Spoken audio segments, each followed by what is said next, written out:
I think that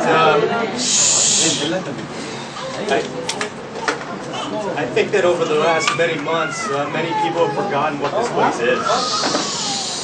This hill that the media has begun to call Opana is not a hill.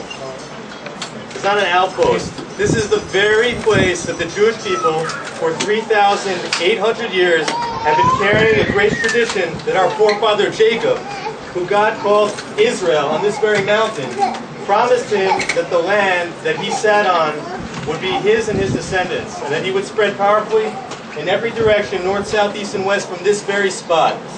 And Jacob woke up from that dream that everyone knows, the dream of the ladder that happened right here, just meters away, and he told to God in this very place that if God would return him to this place, then the stone in which he was sitting, he would build and call a house of God, and he named the name of this place Beit El. And today is the name of the place of Beit El, and it says in the Torah that we remember that the name of the place before Beit El was Luz.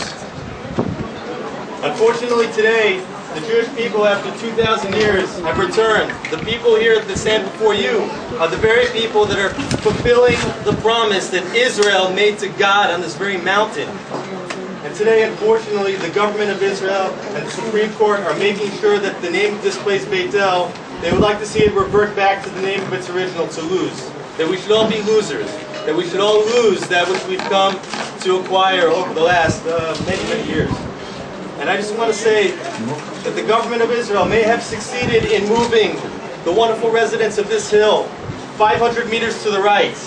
And previously, the government of Israel succeeded to move the great settlers of Gush Katif a few kilometers to the south or to the east. But let me tell you, on this very mountain, I tell Mr. Netanyahu, I tell Mr. Obama, I tell Mr. Cameron, I tell Ms. Merkel, I tell all the leaders of the international community in this very place, you will never move the Jews from this land of Israel.